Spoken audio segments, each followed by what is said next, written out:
Ladies and gentlemen, welcome back to another episode of Goose Chasing. You know, it ain't about that geese at all. It's about the stories and the memories and the traditions and the stories and the good times and the happy moments and the positive vibes that we're chasing. that we're chasing. Oh, that's pretty good. That was a good one. This podcast is brought to you by TAGNBRAG and TAGNBRAG Productions. We are also brought to you by TNB Apparel. Visit our website and buy the hoodie on there at www.tagendbrag.co. It's also brought to you by TAGNBRAG Land Management. There is better hunting in your future, so we might as well do it together. We should. Actually, just talked to dude Hayden from Wisconsin, and setting up some things with him. So looking forward to that. Expanding our reach. Reaching out across the northern portion. You know, if we can do it in New York, just outside of Manhattan, we could do it just about anywhere. That's all I got to say. You're right. That's all I got to say. All right, we got to first revert back to last week's episode, the pooping in the woods. That segment has seemingly gone viral. Besides TikTok, dude, like, I don't understand. TikTok sucks ass, I personally think. Like, how you can't do anything on there unless you're in a thong and shaking your ass, or you're doing some, like, jackass shit. Milking babies. Yeah, I mean, you can breastfeeding in literally. public. I mean, yeah, a woman can put her friggin' creamer on there, full nip, and Dude, it's fine. It's fine. we're on our last strike. They're definitely shadow banning us because the poop thing is funny. It got like 400 views. I mean, fuck TikTok. I can't stand that stuff. TikTok, It's not like, an outdoor platform, clearly, but it's supposed to be a platform for anyone sharing their passions, interests, hobbies, creators. I mean, creating entertainment. you can't even flash a bow on there anymore without getting flagged. It's No, brutal. it's insane. Dude, the one turkey video from last year, we had a second angle set up, and Gosh. I'm literally sitting with the gun on my lap, and like it was mid morning after a call sequence, whatever. Gobbler just slipped through our fingertips, whatever, and I just like tilted over and just like ripped so loud, and the second angle is like right next to me, like right there. It's the video is hilarious, I think. Instantly got flagged because I had a, like, you honestly couldn't even tell that it was a gun. You could just see the butt of the gun, but you couldn't even see that there was a barrel or anything. And they said that it was I don't know, harmful to society apparently. I don't know. I don't get it. Farts are funny, so if you don't think that shit's funny, then blowing a gasket's illegal now. You gotta take a walk. But anyway, getting back to the pooping in the woods segment and a couple of the snippets that we posted online, there was some pretty funny comments. Our buddy Nick said, instead of hugging a tree in front of you, you grab the low branch and hang onto that. So he's kind of doing like a pull-up, like a sitting pull-up almost. Like he's hanging out for dear life. I mean, if he lets go of that, it's catastrophic. He's going with the old, or if that branch like gives the meat way. pole pack out. We call it the meat pole pack out. You just, hold your arms and legs around the branch. Exactly. He's going with the meat pole pack out, but he does, I will say, he does have some solid advice and experience. And he definitely has experience. You can tell that because he says prior to doing the deed, stick the napkins through a small twig or branch near you so that they're easy to grab and they don't blow away in the wind. So he's done. He He's had Nick's them blow away before. Like exactly. he's done this enough times to where the napkins have blown away. Yeah, he's done this in the rain, shine, snow, sleet, wind blowing sideways. He said, "Oh, and you don't have to fumble through your pockets while Sting is still hanging by one hand." I mean, all great. He's. I mean, And then he said, I've known, I've been with him, not with actually with him, but on jobs where he's had to utilize these tactics. So "That's hilarious." he's That's definitely a hilarious. seasoned veteran. Some people are, like we said, some people enjoy this shit. I'm pretty sure he's got some good stories of where the branches Have break. give have given way. Yeah, I'm pretty sure. Yeah. I mean, you got to do if you're smart, and I'm sure now he's experienced, but you got to do. You almost have to do a hanging test before you Yeah, get into because if that. you do your business and then the branch breaks, your day's over. Well, you're really relying all on the branch. Like the wall sit is you at least you got your legs. You're trusting yourself. Now you're Well, trusting nature. well, That's all yeah, you're and if you can control, hey, my legs are getting tired. I gotta stand stand up. up or reposition, but you're not communicating with the branch. Yeah. And I feel like also if you're hanging like that and you do have a Crayola, you don't figure it out until far too late. Like the Crayola's in your pants when you figure it out. That's not good. Then you messed up your whole afternoon Oh, that is or morning. ridiculous. That's funny. Anyway, Kyle says my method consists of when it hits, drop any and everything, and I'm going into full out focus mode on Code Brown. I'm not the guy that can hold it. I've got about 30 seconds heads up, or Houston, we have a problem. That's the other thing. It's just some people, when you go, we gotta go, you gotta go. Some people have that ridiculous power to harness it in. Dude, also, some people have power to literally blow it out their ass like I've never seen me or heard. Have you ever been? Have you ever been in like a public bathroom and like somebody next to you or close to you is unloading what seems like the kitchen It's sink like and also the neighbors? it's like Falcon 9 is taking off next to you. Jesus. It sounds like change is dingling into the bowl. It's like, what the fuck did you eat? Yeah. There's metal coming out of your ass. Gravel.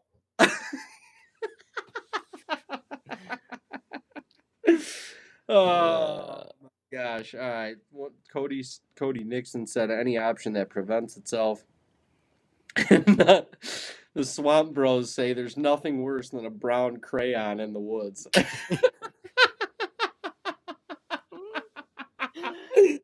We need shirts. We need shirts. Crayola, like it's just got a little like turtle head poking out. That's hilarious. Yeah, but that's not a time you want to experience that. No, we'll do one more. I think this guy's name's Mike. He says, I always use the boot to brush away an open spot. Gotta have bare dirt. I ain't having no leaves or foliage tickling me. or anything or anything able to crawl up. What is he Straight doing? Sitting on the ground? He said straight wall sit, no trees or logs involved. Oh, he's just air fucking wall sitting. He's stuck it. Like he could do this Dude, shit in the middle of his living room. that's the ultimate challenge. And then he said, and come back up like a cat. Be respectful. Nothing worse than stumbling upon someone's steamer. Got the old landmine steamer out there, do you? Oh, that's too funny.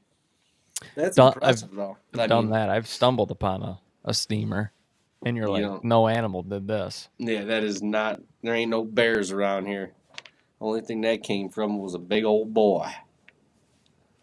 Yeah, Wow. I think we've gotten someone on trail camera before Oh my God, dude. doing that because Yeah, Back in the day, you, Dad, myself, and our cousin Daniel, we were cruising around doing a block run. Just it was a freaking blizzard that day. I remember. And one of those days on the hill, it was just precipitation to the max, and it's the dead middle of winter, and we drive like on the probably most seldom driven road around the little block run that we normally do around our property, and we get onto the back side, and there's a car parked on the side of the road, and it was a blizzard, and literally it was like an old like Buick Town and Country or yeah. something. It had bucket loungers for front seats. And that thing, dude, we looked into the woods, and probably 20 yards off the woods, there was this old timer. I mean, he had to be in his 80s. Yeah. He bare ass fucking wall squatting against the tree, literally mid wipe. He was fully prepared. I think it looked like he had a roll of TP Charmin. I think it Yeah. was. He had that old Charmaine. But he was, I mean, that's a situation. You're driving. Dude, he Eh, pulled off onto some like like he was nowhere close to where he could end no. up relieving himself. That's why he pulled off the road, And yeah, he knew that. and he utilized somebody else's tree, and he left himself a 80-year-old steamer. Left his mark on that patch. He left his mark. I remember us crying. Like, we were at the age where like all that stuff was like super super funny. Well, we And were at the age where I'd never done that before, let alone really see anybody do that. We oh just my had god. heard our like dads, uncles, talk about their stories of doing that. Like dropping your coveralls, which think about doing that and dumping in your dumping in the hood by accident and then putting your coveralls back on. We've heard those stories before. But then That's a horrible situation. we driving by that, and I remember it was like a 4 to 5 second pause after we all registered on what was going on, and we looked at each other, and everyone just started crying, laughing. Well, dude, because there was no discrepancy over what was going on. Like, we caught him mid wipe. It looked like a whitetail No, flicker. yeah, Like his it was ass, something in the a way. He was the bare ass was facing us. It was facing the road too. That was the craziest part. He like went to get privacy from the woods, and You can't do that. his Crayola was facing due north. There was nothing camouflage about that. That was the only thing sticking out was his white ass in the white snow. Goose chasing. Goose chase, and you ever you got any stories of geese? We don't that like we goose. We don't like goose hunt, but that we can actually tell on goose chasing.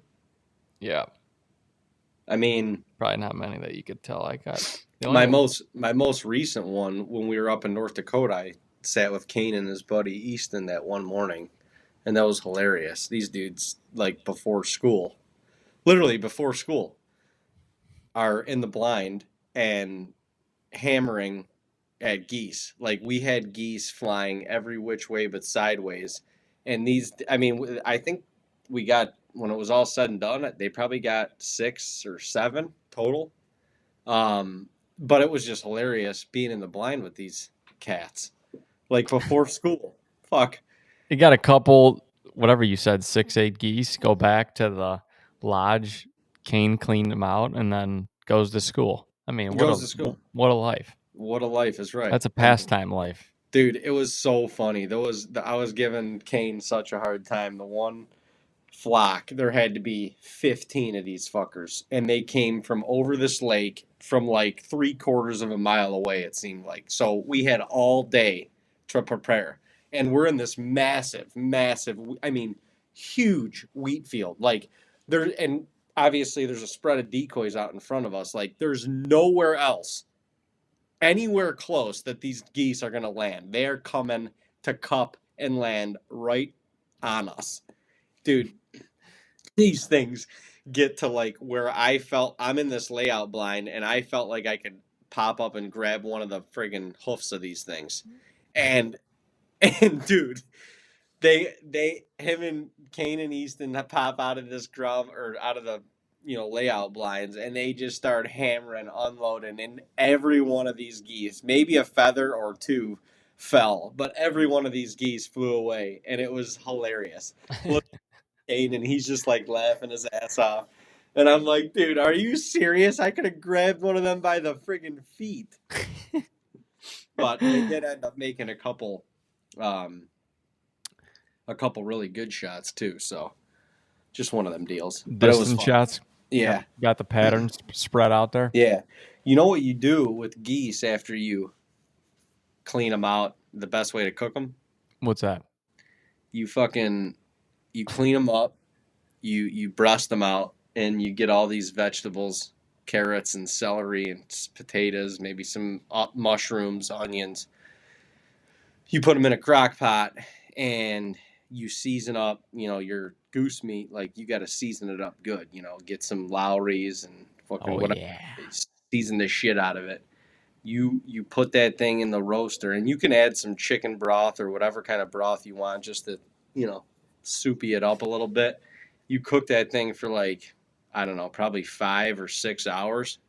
And as soon as it's done, you throw that motherfucker away and you make yourself a ham sandwich.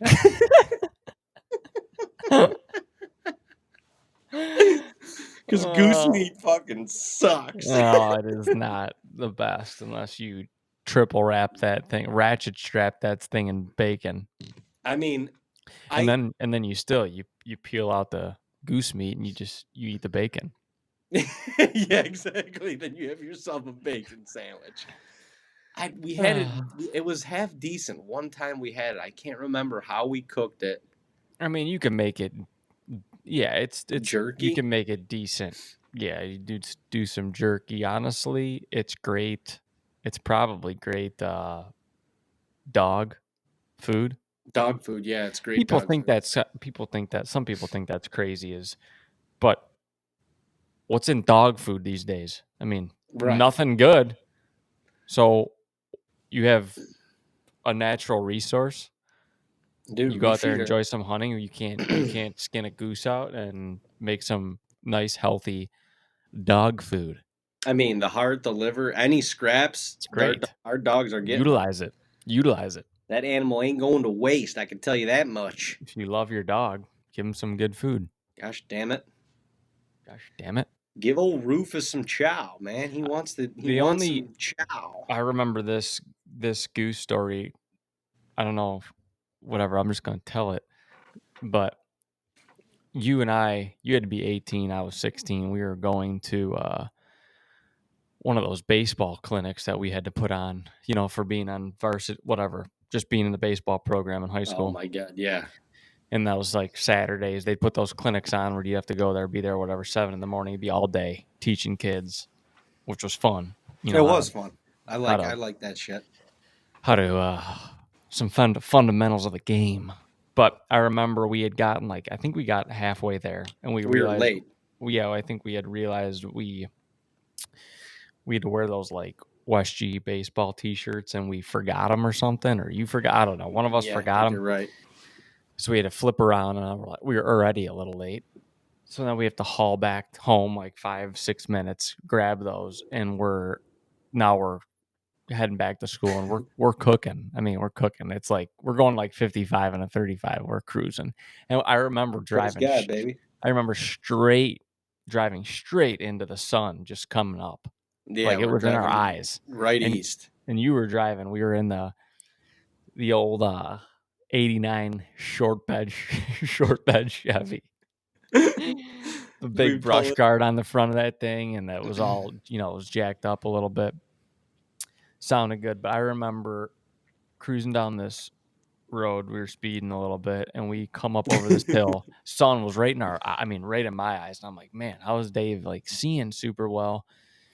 And we come over this hill, and right over the crest of this hill are these 2 geese that are literally, one is in our lane, one is in the other lane, and there's guardrails on both sides of the road. You're not we were going so fast, and you see him at the last You're second, going so and Dave's pissed because we're late, whatever. And it was, I mean, what are you gonna do? Roll the truck and put yourself? No, you're like, I mean, I remember you hit the brakes hard, but it was one or the other. I don't think I hit the brakes at all, honestly. It was unfortunately one or the other, and we just crushed it. It was a cloud of geese feathers. Oh my God, it was like a sorority girl pillow fight in the middle of this road. Those fucking feathers from, I mean, they were 20 feet high. Those feathers just Oh everywhere. man, bless that goose's heart, because it freaking ate the front of that brush guard, and that was the end of old Goose. Obviously, I mean, what are you gonna do? We were late. No more goose chasing there. I mean, it was a quick and painless one, I can tell you that. I don't know why I always remember that, because it just shocked me. I was like, we just Well, crushed that thing. we came up over that hill, and it was so quick. Yeah, it was a bang bang play. Bang bang play at home plate, and What are you gonna do? short bed Chevy got the best of it. Sue us. That freaking truck, remember, like the last leg of that truck, you, me, and Aaron pulled into school that one day, and the thing was smoking like a fucking power plant. Oh, And you literally back into the spot, and it was just the coating whole the whole section of parking lot was just Yeah. in smoke. It was We're just like, it didn't even have didn't even have the remote lock, but you just kind of close the door, and we're like, screw it, we'll figure it out Yeah. after school. Yeah, let it clear out. Let it air out. It'll be all right. Cool down, air out. Hilarious. So funny. Oh my gosh. Oh, boy. But yeah, I don't the goose meat is rough. We've been talking lately. I've just been having nice conversations with everyone about like what to do with their game meat. Venison. Well, I guess any game meat. For us, it's venison in particular, but it could be anything. But when you eat a lot of particularly venison like we do, we get creative because you don't want to eat the same thing every time, but we have a lot of meat. How And often? we eat a lot. Yeah, how often would you say you guys eat venison? Probably a couple times a week. Yeah, I would say probably 3 times a week. I'm using it in some way. Right. Like I usually at the beginning of the week, at least if I'm going to be home for a little bit, I'll take out a pack of breakfast sausage, and I just leave it thawed out in the fridge, because for 3 or 4 days I just make breakfast sandwiches when I get up, Yeah. and they're awesome. Breakfast sandwich with some venison and egg, nice whatever, piece of toast, or Or a nice Asiago. English muffin. Oh, God, I love the muff. I love doing that, but then I don't know. I just find any ways creatively to incorporate the meat. I mean, if we have tacos, it's going to be venison. Duh. Burgers, venison. Sausage and peppers. Venison. The other day, Kelly and I did a roast. I just took some of the round steak meat from like the hind quarter. I trimmed it up and took all that silver skin bullshit off of it, deboned it and stuff, and then put it in a crock pot. I put a can of whole tomatoes, carrots, potatoes, celery, a little bit of celery, a can of corn, and a couple peppers. I think a yellow and a red pepper, and then a whole thing of Lowry's steak and chop. Throw that sucker in the crock pot and let that thing roast for like 8 hours. My God. My goodness, that's a lot of flavor. If you you need a solid loaf of bread, or you need those Hawaiian rolls. You get those fucking Hawaiian rolls. Those little softies.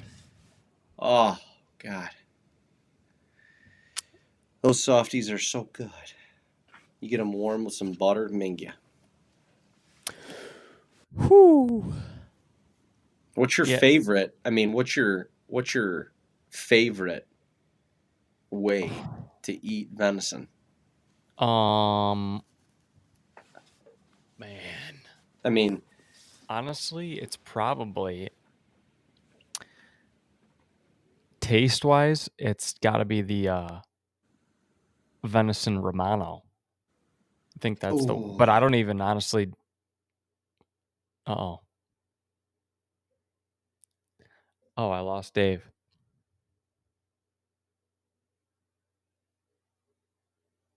It's just me.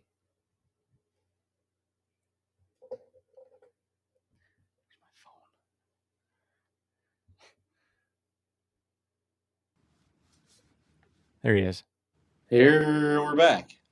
We I switched think sides. it's yeah, we did switch sides. It's kind of trippy, but I think it I don't know. It's still recording, so fuck it. We're gonna just Mine keep rolling. stayed. Okay, cool. Yeah, mine is probably the venison Romano, and it's funny because I honestly don't make it. I don't even know how to make it. Well, come on, man. You got to tell us how to make it. You can't fucking just be venison Romano, and you gotta Well, tell me. Dad makes that, and I don't. That's my favorite, and I don't know how to make it. I think he just soaks it in like some olive oil, like cuts the back strap, an inch and a half thick, soaks it in olive oil, parsley. He's probably got some other, mixtures in there. Concoction. Yeah. Some basamine, and then he rolls it in breadcrumbs and parmesan and puts it on the grill. But he slices it after he grills it. No, What? no, no, He no. grills the whole thing? He slices it before he Oh grills yeah. it. Okay. The But there's tut no the there's no chunks. pounding or anything. No pounding. No cutlet pounding. No. That's what he does, and that's good. You gotta if you're grilling venison, you gotta grill it medium rare to the most. You can't overdo it, otherwise it just loses it. Texture. Texture, flavor, gets hard, gets chewy, no good.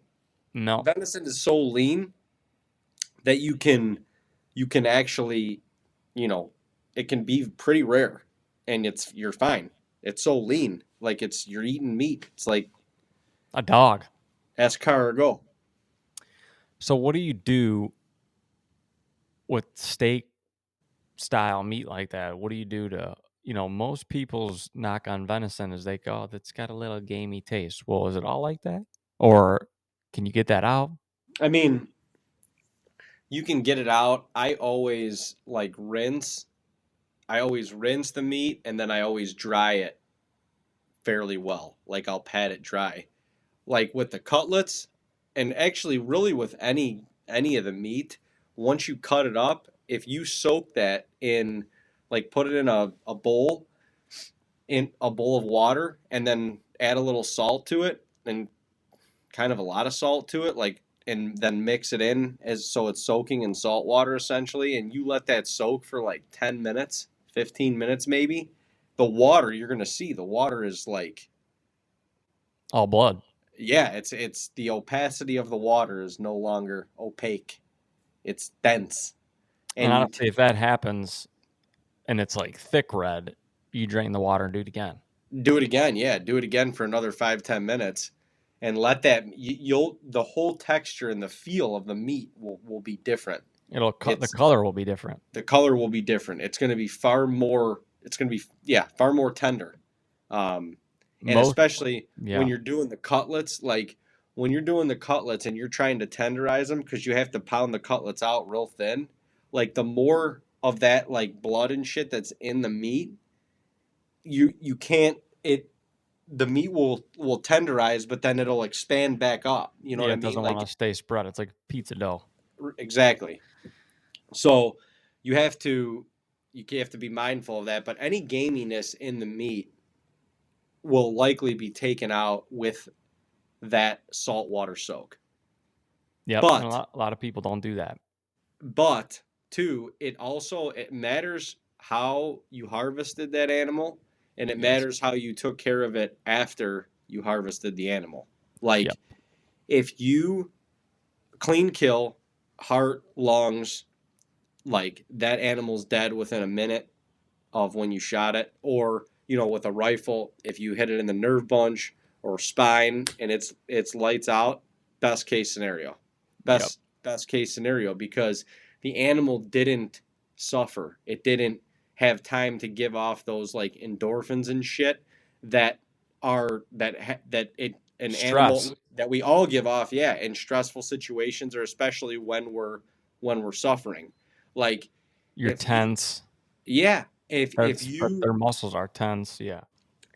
if you gut shot a deer, oh man, like it's likely, depending, but it's likely going to have gaminess to that meat. Yeah. Just because you think about that animal lives for hours after you shoot it, and the whole time, not to get like too graphic, but like that's circulating through their system. That's circulating through their muscles, and it's like that's going to have an effect on your meat for sure.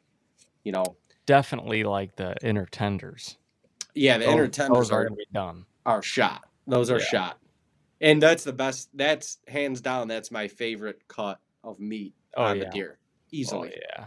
If anybody doesn't know what Dean's referring to by the inner loins, we call it the fish, because it is so tender. But when you gut a deer and say you're looking into the cavity, you basically look down and there's two strips of meat, like just Inside the hips.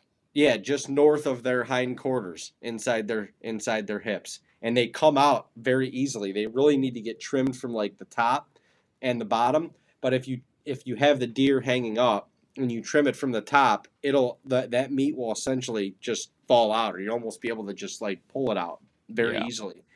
But that is equivalent. I believe that's equivalent to like the fillet of a steak, or like the fillet of like a cow, like a fillet cut, essentially. Like that's it. And that, in our deer, that meat, the fish, the inner loins, never gets frozen. We always pull it out, clean it up, marinate, and if it's not that night, it's within the next night or two. Them bad boys are going on the grill, and that is the best. Actually, the best way that I like to do it. It's a little less healthy, but put it in a cast iron skillet with some butter and garlic and all sorts of good shit. Oh, it's healthy. Oh, that's the nectar, baby. Field to tummy, not field to freezer. Field to tummy, that's healthy. That's the nectar. We've been in North Dakota where we've taken out them inner loins, and them inner loins have probably not reached room temperature. They're still warm, and we've thrown them on the grill. I mean, talk about tender. Talk about tender. It's an amazing sensation. I don't care how much butter you put on that. That's healthy. You cut them things up right on the cutting board. That's not a meal or nothing. You just take your own two little fingers, and you take one of them pieces and you shove it back. My goodness. That's good shit. Now, if you're trying to get somebody that either says they don't like venison, or they're grossed out by it, or they've never had it, if you're trying to get them into it, what are you giving them? Because you can't go right into like a steak. Dude, but I mean, you could if it's prepared. I mean, you could, but most people, the way they prepare it, you can't go right there because you're... No, because the steaks have honestly the most opportunity to have like gaminess in them for whatever reason. That for sure. If I'm just introducing somebody to it, and we've introduced a lot of people to venison this way, but it would probably be cutlets. Yeah. Although the cutlet is definitely probably the most time consuming way to prepare, because there's so many different steps, and you can't shortchange it at all. Right. Just changing a camera battery. But we've given people cutlets, and either not told them or they didn't believe it was venison. Well, dude, I mean, Well, you grow up in an Italian family like we did, and praise God, baby. I mean, we're blessed for that, but we grew up eating good our entire lives. we did. I mean, there's They'll still do. nothing. We still do, yeah. But we grew up like in the mix, and whether it was mom, dad, grandma, like didn't matter in the kitchen. I was always observing. What are they doing? How are they doing it? I want to try this when I get old.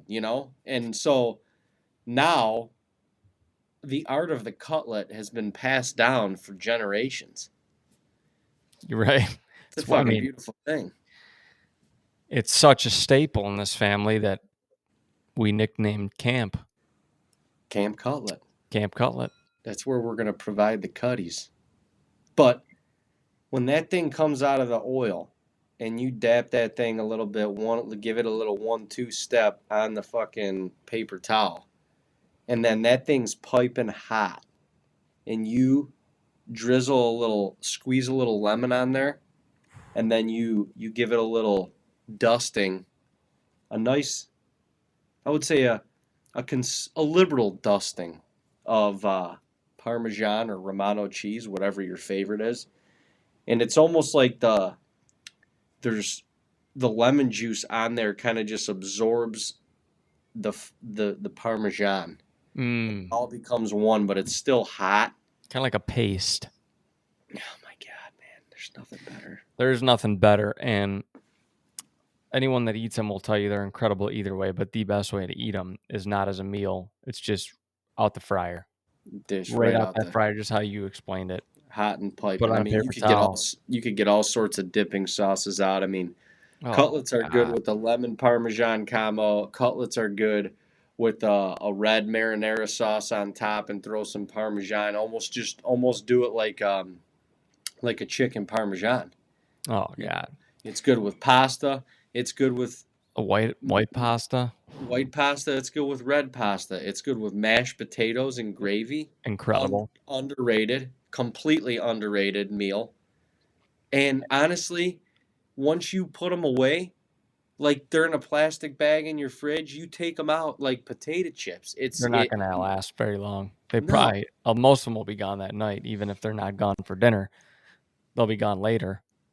easily. And the best is like during hunting season when we make cutlets and then we go in for all day sits the day after, and you put a cutlet with some mayo on a fresh Italian loaf, and you let that thing sit in your bag for 4 to 6 hours.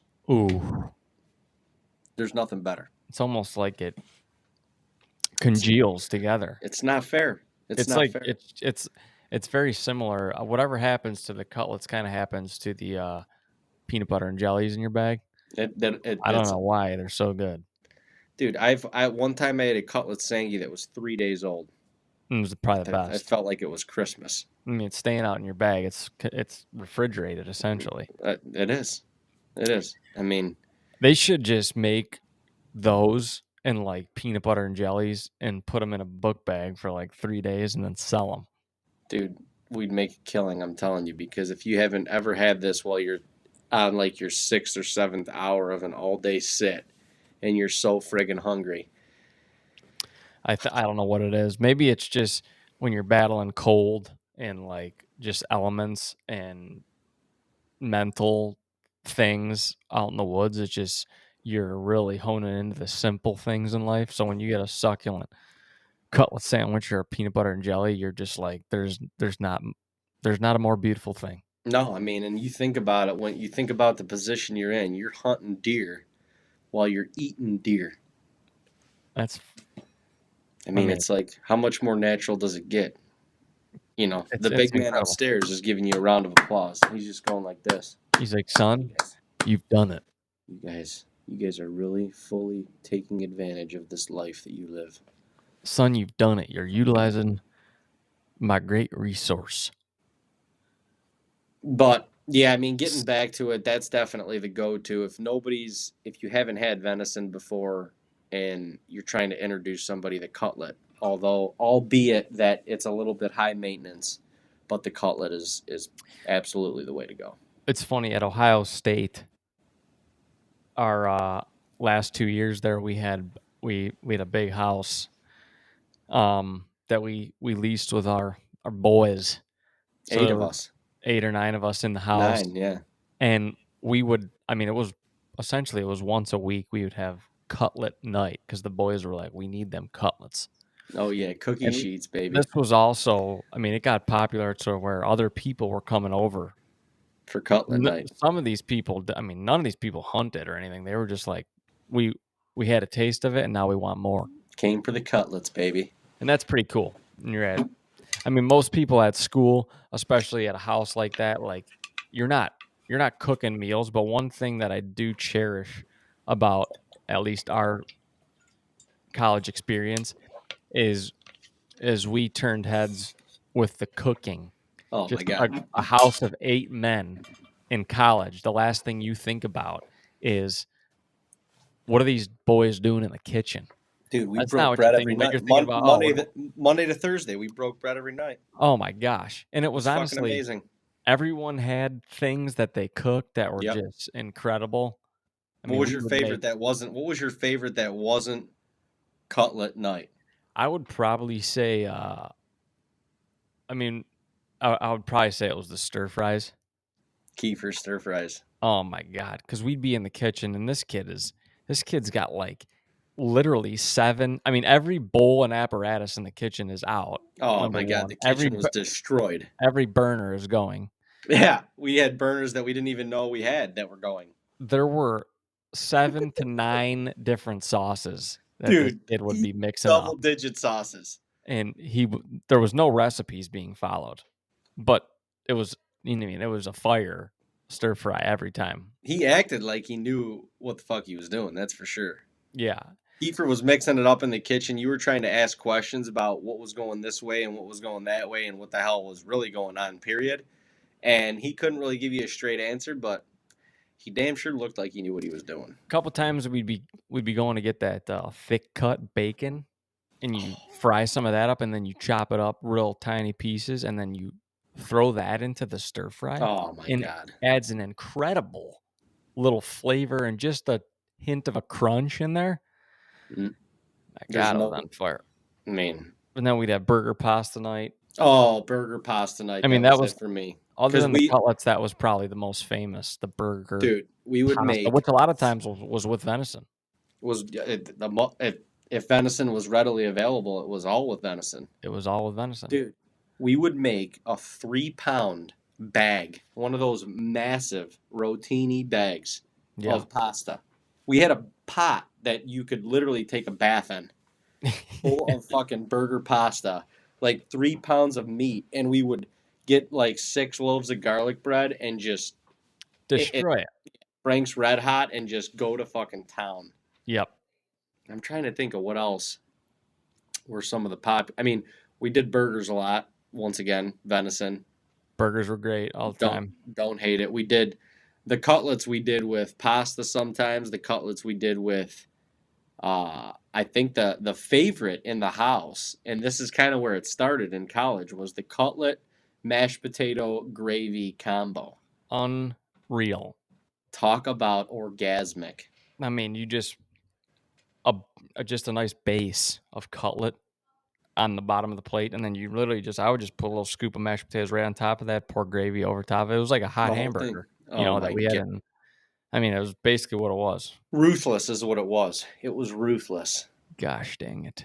And that you could guarantee on those nights, no cutlets were like we would always Left. think, oh, we're gonna have leftover. Like we would try and make too much cutlets. Because we wanted leftovers. Because yeah, for gosh sakes, like we wanted some the next day for school, whatever. And we lived with Rob Laricia, and he made sure that absolutely would never happen. No. There was no leftover cutlets that were happening. And it didn't. Not when Robbie was around. Everyone would just grab a monstrous plate, and we'd all sit around this big living room on these couches and watch like a Cavs game. Oh, that was when LeBron we were like running the championships and shit like that. Well, actually, no, it was before. It was before he went to Miami, bastard. Yeah, It was but when we were but but first it for was when we were seeking the first championship. So yes, everyone was just as, I mean, we were as invested as you could possibly be in watching every single game. And we had a whiteboard up on the wall, and everyone would literally guess. I don't even know why, but we stat would all line. guess LeBron's stats for the evening. It was just a nice friendly wager while we were chewing on some burger pasta. Oh gosh, Those were the days, man. Those were the days. those those were the days. Dude, we would create our schedule so that we only had class 2 days a week, and we both had class on the same day, so that during the fall, at least fall quarter, we either had Monday Wednesday classes or Tuesday Thursday classes, because then we could piece out either Wednesday night or Thursday night and have Thursday to Sunday to hunt or Friday to Monday to hunt. Yeah, call us nuts. Call us nuts, but that's what we did.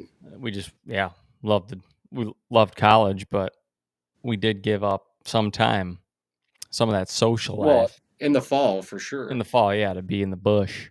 I mean, it was just that was an But awesome, like that was when Tag and Brag all really started. Like yeah, if we wouldn't have done that, we might not be here. It was right, honestly doing that, I mean, you could have said, "Oh, screw it. This is my time to be at school. This is not my time to do what I love." But we did it. but we were doing it hard. It was That was, great. that was great. Good times. I'm trying to think of like some hunts that we went on during that time or during those times that we completely fucked up, probably Well, because that. I can tell you that there was like a 3 or 4 year stretch, and I literally messed up any buck opportunity that I possibly could, either missing or messing something up with the camera, or like I hate saying this, but I wounded 2 or 3 bucks, Yeah. and I was just on a roll that I could not get out of. I remember that. Well, it was us together though. Like we were. Yeah, but I felt it when you were behind or in front of the camera and vice versa. Like we went through it together. I mean, there was definitely a time where I was like, "What? Like this isn't. maybe, well, just like maybe the camera thing is just too much." Yeah, I mean, And there's I'm no glad we pushed through that. but it was a long time. I mean, That's what I'm saying. It was 3 4 plus years, I remember. Yeah, I mean, because I'm I trying. had the I can't remember what year it was. It was a year that was awful at camp. It was like one of our first years where we actually started like trying to manage deer, shoot better deer. But I remember I shot that. We called him the icebreaker buck because I literally broke the ice on myself For of like 3 years. Yeah. just self filming, successful, Oh my good gosh. shot,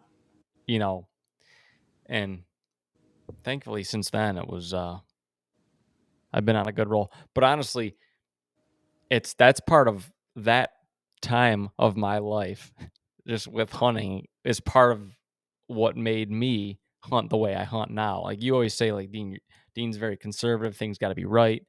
You know, I Yeah. like to make sure, but that's part of what shaped that, and I'm glad for that, because it's I'm gonna make bad shots. On the rut. Everybody's gonna. It's gonna, with how much we hunt, it's gonna happen. But hunting the way I hunt now, I try to minimize those times, because I just learned so much just as a hunt. I mean, as a hunter filmer combined for sure, but just as a hunter in those 3 or 4 years. Yeah. So, um, definitely, definitely made me a better hunter. But that was I mean, dude, those college days. those years shaped us, period. Like, Yeah, you know, you I don't know. I feel like that's given us the longevity, um, the longevity that we've been able to have. I mean, we've been doing this for 11 years now. Like, and I feel like that has, like, when we were cutting our teeth and just, I mean, literally, it felt like every opportunity that we had slipped through our fingers, or we screwed up, or we didn't. Literally everyone. I mean, for years. I'm talking years. Like, not a year, not a season, not 2 seasons, like multiple in a row, just literally getting your ass handed to you and watching big bucks walk away, wounding deer, unfortunately, and missing deer on camera. Like, it didn't matter. Like, putting the whole thing together took years, years. Yeah, And and honestly, the longer it got, it made me at least even make a couple more, like as far as shots and stuff, bad decisions. right, Some of it because was just plain just, you know, unlucky or just situational stuff, but some of it was like you get more and more frustrated and you're just like, I got to make something happen, and then you make another bad decision. right. So you're definitely taught us to not think that way too. But yeah, there were times where other people were like, maybe you shouldn't be doing this. Maybe you should think about doing something else now. Maybe you should leave that camera in your truck and just go hunt, you know. Dude, but even from a hunting perspective, like, it wasn't, I mean, we were putting ourselves in opportunities, and we could blame it on the camera. I mean, the camera added a different element to it, and that's part of the reason why we were in the situations that we were in, I think. But, you know, uh, even from a, like, just growing pains as a hunter, you were going through that all while trying to capture this shit on camera. Like, it was nuts. It Yeah, really was. It was nuts. it was.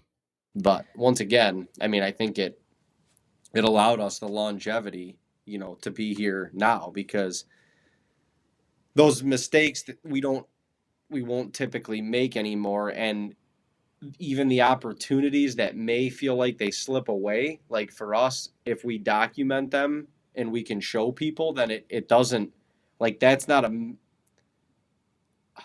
it's not a missed it's a missed opportunity, but it's not a missed opportunity, if that makes any sense. Yeah, And no, I would agree with that. it's just, we've kind of used our shortcomings, I think, to our advantage to now show some of that stuff. And I mean, we get friggin' scrutinized on YouTube and some of these other social media platforms for some of the hunts that we show that weren't successful. And it's like, damn, like, I didn't know all these people were, Perfect hunters. 5 for 5, or 10 for 10 on their, yeah, perfect do it all hunters and shit. It's just, um, but I would not take any of that struggle back. I wouldn't. I certainly, I'm grateful for every moment, scenario that we went through that was tough in those regards. And yeah, like you said, it shaped us into the people and the hunters that we are today. So that's pretty cool. Hey, it's very cool. Yeah, looking back on the journey, but even just thinking about college and everything we got to experience there was some good times. Good times. The journey is always what you look back on and enjoy the most. It's not like I don't know. It's just good, bad, or ugly. The journey is it's the essence. Well, it definitely, when you start looking back, like, there's times where I wish, now I could go back, or we could go back and, like, enjoy those moments that we were in a little bit more, even when they did suck. So for me, like, I try and chill on the fact of, like, looking too far into the future, looking, too far down the road, or holding yourself to a standard that maybe you're not quite at yet, beating yourself up a little bit too much, because you got to, and just at the end of the day, you got to be able to enjoy the moment that you're in. Enjoy the moment. I mean, yeah, going back to it, what would you give to go back and sit on that couch and have a nice plate of cutlets? Lost David again. We lost him. We lost him. When will he be back? There Here he is. he is. He's back. He's back. Can you hear me the whole time? No, I couldn't. I couldn't. So you can. That's funny. I was just singing a song about your. When will he be back? I'm sure it can hear it on the recording. But yeah, I was just going back to it. What would you give to go back to college, sit on that couch, have a nice venison meal with your boys? That would be a blast. You'd give a lot for it. Mm-hmm. So I guess that's the message here, people. Mm-hmm. Enjoy your day. Enjoy your damn life. Enjoy every minute. Don't even get excited for tomorrow, even if something good's going to happen tomorrow. Really, though. I mean, soak in your moment that you're in right now. And tomorrow you got a good moment coming. So that's great. It's in social media kind of amplifies this because, and I fall subject to it too, but you look at other people, you compare, you contrast, you want to be at a certain point right now because you think that's like the end all be all and like that's the point of happiness kind of. But ultimately, every part of the journey needs to be enjoyed, taken in for what it's worth, learning along the way. I mean, it's no different. We talk about this with each individual hunting season. Like you could, every year is different. Like this part of the year, I'm trying to take it all in and be in a new part of Tennessee and learn a new land and, kind of starting from a blank sheet of paper on some of this property that I'm hunting. But even for up in New York, like it's a blank slate. It's a new food plot season that's about to begin. It's a new turkey season. You got to enjoy every part of your season. And now it's become a 365 thing for so many of us. You got to enjoy every aspect of it cuz look at like it didn't used to be like that. It used to be a 9-week season for us up in New York, and that was it. When we were growing up, it was 5 weeks of bow season, 4 weeks of gun season, over. That was it. It was done. And it was an 8 or 9 week thing of the year. We looked forward to it all year long. We talked about it all year long. And now look at not just us. So many other people are enjoying this 365. So many other people are enjoying it all year long. They're doing their own food plots. They're doing their own land management. They've got their own goals and they're trying to, shape their own hunting journey that way. So just November's the shit. The beginning of November is awesome. Being in a tree during that time is awesome. But you know what was also the shit? Opening day on September 1st or maybe October 1st or September 28th. Like, that's awesome. The first couple weeks in October are awesome when you're seeing new bucks pop up on camera and that you've never seen before. The end of October is awesome when the bucks are hammering scrapes and like they're starting to get predictable. And yeah, the rut is awesome. But then it's over and you kind of feel down a little bit. But then also it's like if you've got food on your property, the end of the season could be awesome too because these deer are getting patternable again and you're going to get to kind of experience the hunt or the season in a whole different light. So it's all good. It's all fucking good. It's all good. Don't be too out in front of yourself to where you can't enjoy like where your own 2 feet are right now. No, I couldn't have said it better myself. Praise God, baby. Got days where you're like, it's October 20th, and you're like, man, I can't wait. One more week, it's going to turn on. And then November goes away, and that's the end of November, and you're like, man, I would give anything to be hunting October 20th again. With that anticipation. I mean, but you think about it too. Soak it in.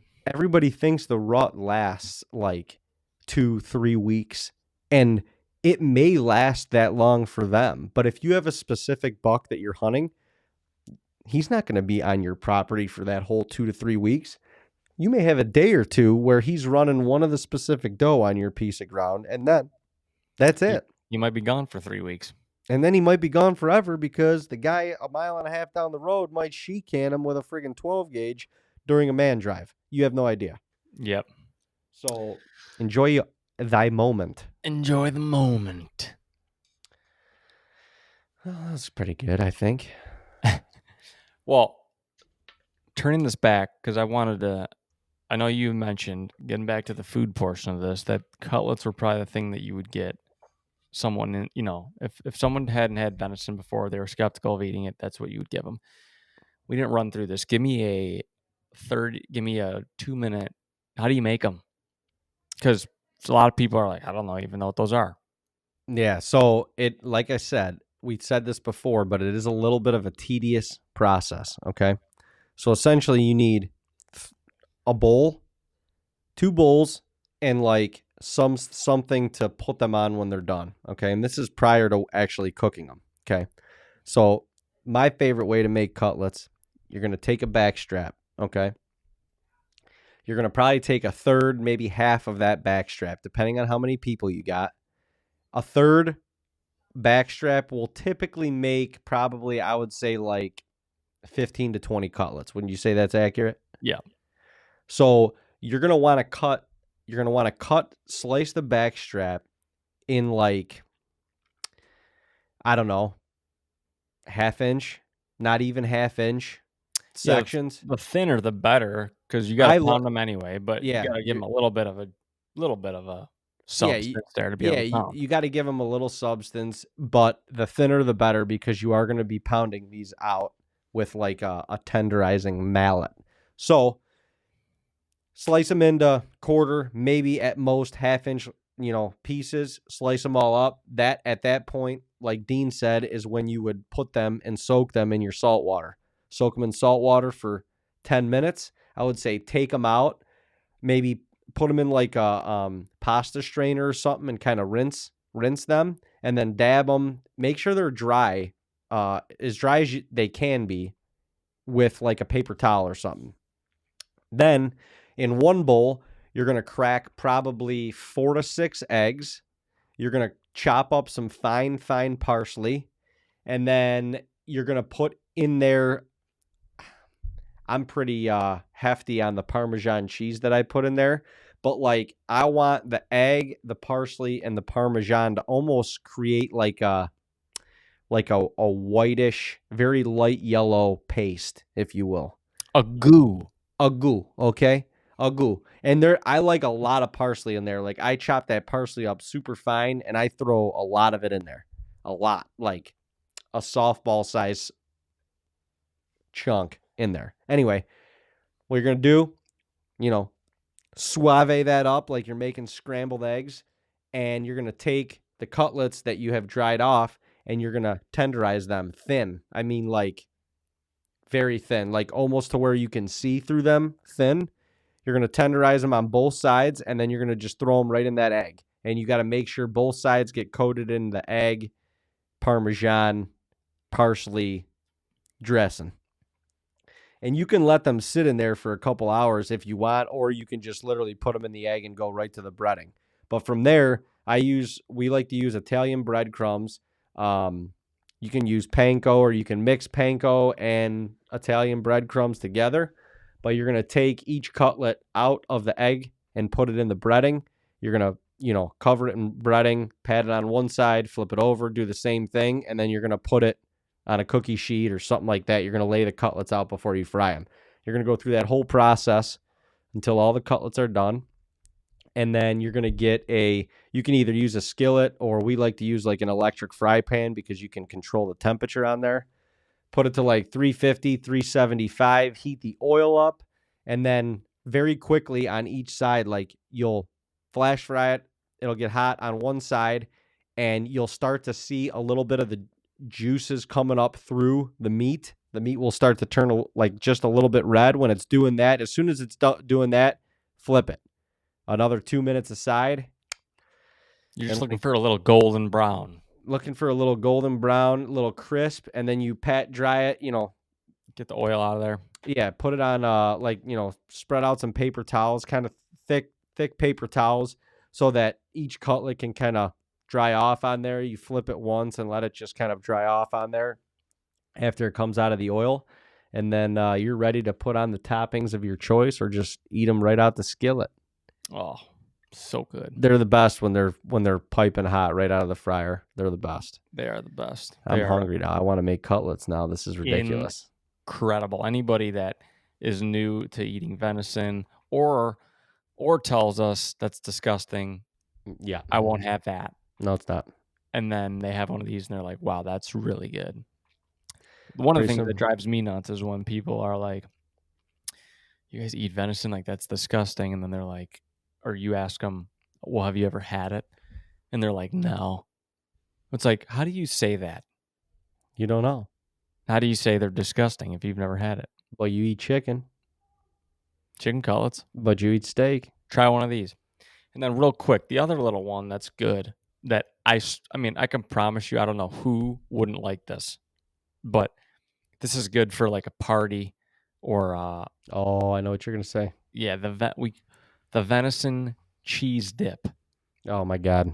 I mean, this is a party favorite. Anytime we make this, it's gone very quickly and people are like, I don't know what you did to that cheese dip, but it's incredible and it's nothing more than just venison.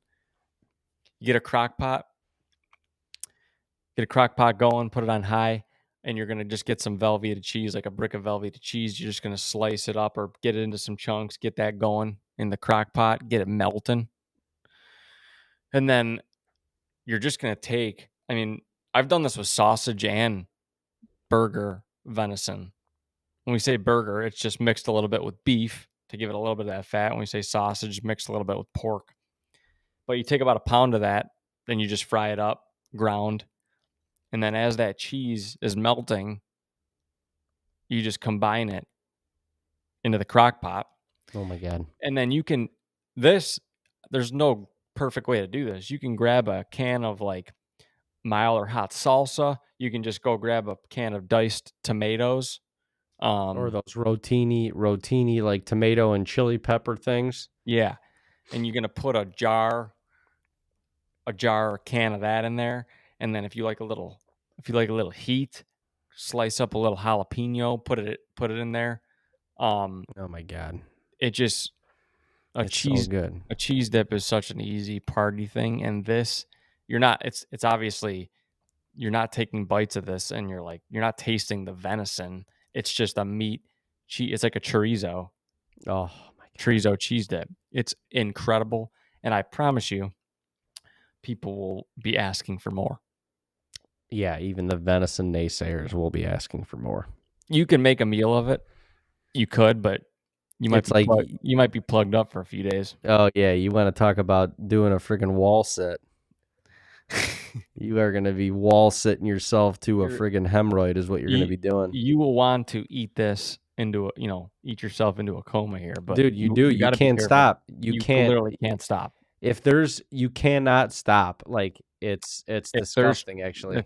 If there's chips, you eat it until it's gone. People literally will scrape this bowl, like the crock pot clean. You know when you're cooking out of a crock pot, the pain in the ass of cooking out of the crock pot is when you have to clean it afterwards. Yeah, because you're always making something that's just gums it up, sticky. Yeah, but and too, like that the crock pot thing is a little heavier. So like any leftovers that you have to dump them into like a leftover container or Tupperware or whatever is brutal.